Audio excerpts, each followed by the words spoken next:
So I just want to video how I make the bags that I do make, just so every time that I want to make one, and I haven't made one for a while, I can quickly remember the sequence of events that is the most efficient. And the bags, I make them as gift bags, as shoe bags, as laundry bags. It's all the same thing. And usually for females, I put a little 1.5 inch top here so that when you pull the ribbon, it has a bit of a frill to it, which is quite feminine, I think. And the ribbon comes out the side at a nicely finished pocket, ribbon pocket here. And I'm going to just videotape how I do that so I remember next time. And then the inside is clean finished as well. And the sides are serged so we can have multiple washings and it will hold up. So what I do first every single time is I pick the size of the bag, or all different sizes depending on how much fabric I have, widths and lengths. First thing I do is I cut them all out and I serge the sides in a chain stitch kind of way, so one after the other. And then I mark with chalk on the right side of the fabric how much I want to turn it over. So the top, I always turn over and iron 1/2 inch. And then if it's for guys or I don't want a frill on the top, from that first 1/2 inch mark, so from the first 1/2 inch, this is going to be folded over to make a neat hemline. Then I measure down 1 inch, and that will give me a bag with no frill, just straight up. The ribbon or twill tape will just go right in the top, and I'll have just a little bit of a turnover just for the casing for the ribbon or twill tape.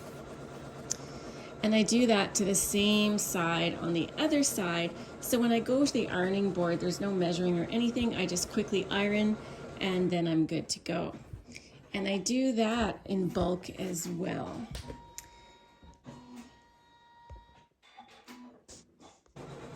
So to mark my iron placements, I just literally use a ruler. I draw the 1/2 inch mark, and then because this is for a female and I want it to look pretty, from that 1/2 inch mark, I draw another line 2 inches down. So it would be 2.5 inches from the top or 2 inches down from that 1/2 inch line. So once I've chalked in those line markings on the right side of the fabric, and the reason I do it on the right side of the fabric is I'm going to iron on the wrong side of the fabric. And so I simply know where my markings are now, and I just follow them. So I turn it in 1/2 inch on that 1/2 inch mark, press, and then simply turn in again on that 1 inch mark and press. And I do that to each end. And I do these all in a row. I think I have about 7 of these to do. And then basically it's going to be ready to sew as soon as I have those pressed lines in. And again, so how I sew these bags up is I fold them in half, right sides together. And then I look at my seam here, the edges. I fold up the tops 1/2 inch, that first 1/2 inch, and I make sure the tops are completely even. That's what's going to be noticeable. If they're a little bit uneven, it's going to be very, very evident. So I make sure those are lined up, and then I just start sewing to my stop line, which I know is right here. So I'm going to sew down to here at 5/8, just because I want a nice seam allowance. So I start, reverse a bit. So again, I want that top really nice and strong. And I'm going to sew to here, which is my first line. And reverse. I have a cutting mechanism on my machine. And then I start again at my next sew line, an inch further down, which is right there. And again, I reverse. And then I just match up my edges and sew all the way down.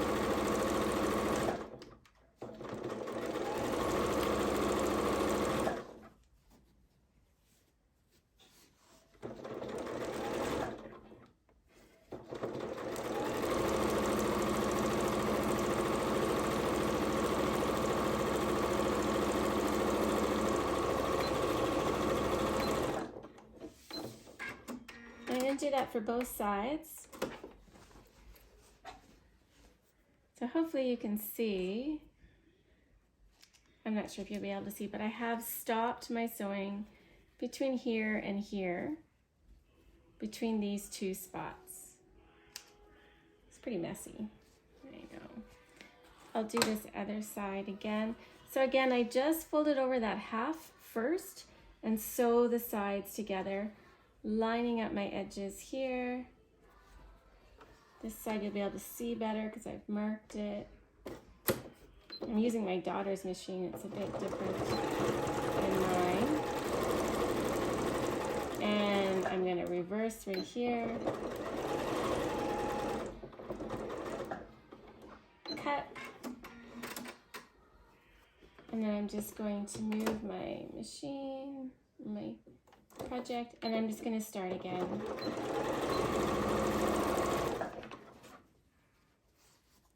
Those side seams receive quite a lot of pressure and tension from a ribbon or string or cord being pulled on it.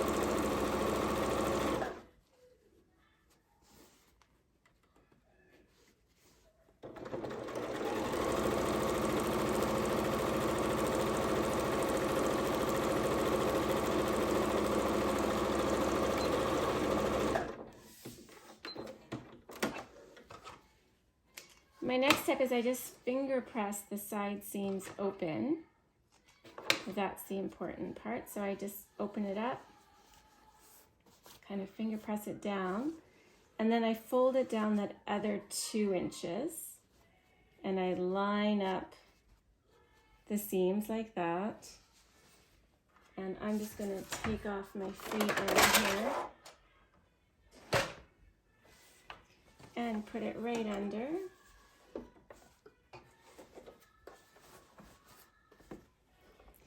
And I sew right along the bottom edge here. And over the side seams, I do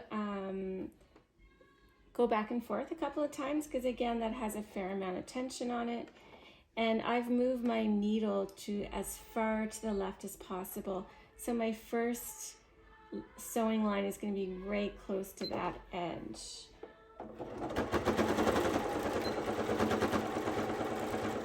And then I'll just keep going right around.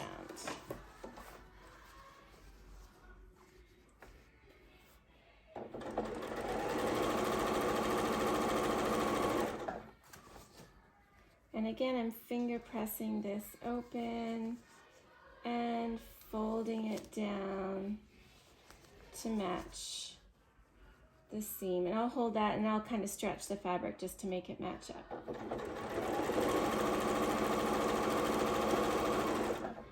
And you can see it wasn't quite even there. I didn't even follow my own advice. It should have been a little bit more even, but that's okay. Really, it's on the inside. No one's gonna really see it. And I'm gonna go back and forth here a few times. Just, again, that's gonna receive a fair amount of pressure. And then we're almost right back where we started.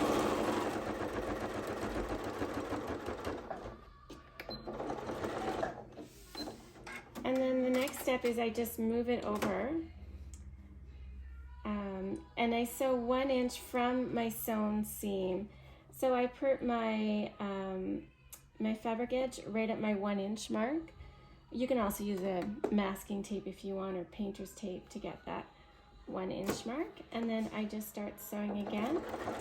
But I do go back and forth over this seam a couple of times. And then I just keep going. This is the easy part. You're in for the win now. It's almost done. And again, I will go back and forth a couple of times over that side seam.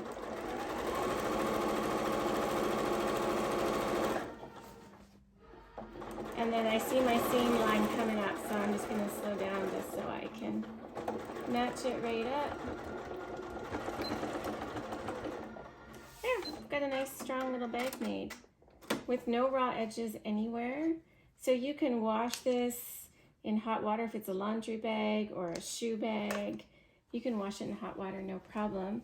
And what I have is a fully nicely finished top part of the bag, and side seams are open.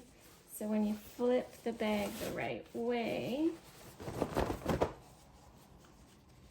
you can see I have a nice finished little hole here for my ribbon to go through in the casing, and everything is all nicely finished. That's it. And for the bags I make with no frill at the top, I simply do the same process where I line up the edges and I sew down to that second fold, and then I leave a gap, and I've marked 1 inch down from that fold, and then I keep going. You can probably see, I don't know if you can see my blue thread on this one. So I sewed almost right down to that fold, stopped, and then started again 1 inch down. And that will create no frill at the top. And here I go. I'm at my own machine now.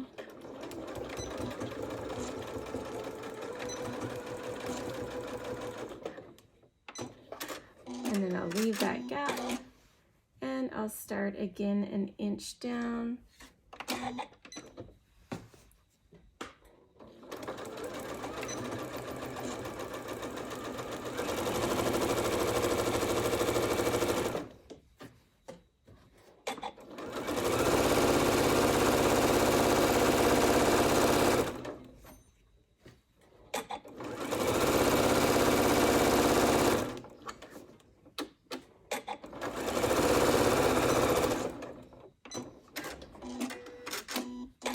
And the very same process, I just finger press these open, these seams,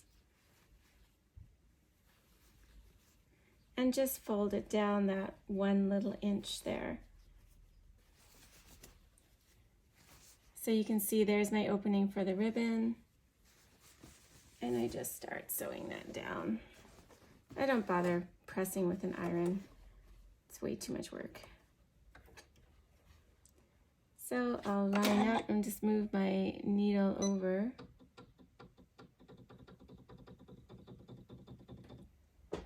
And then I just sew that down again. That's it.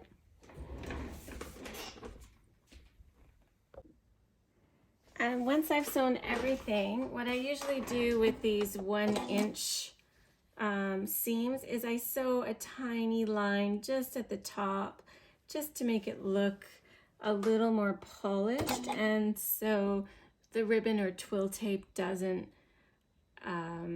twist, hopefully, within the casing. So I just move my needle right over to the other side, to the far right side, and you can see I simply just go around again. And I often just reverse back over that seam, knowing there's a lot of pressure there. And then I just go for it. You're just for the win here.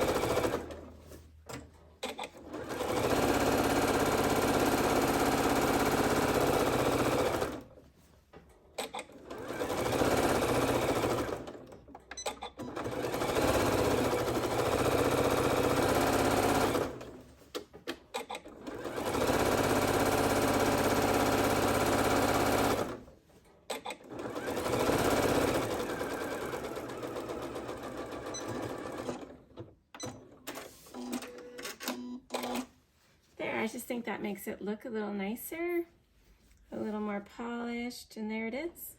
They're done.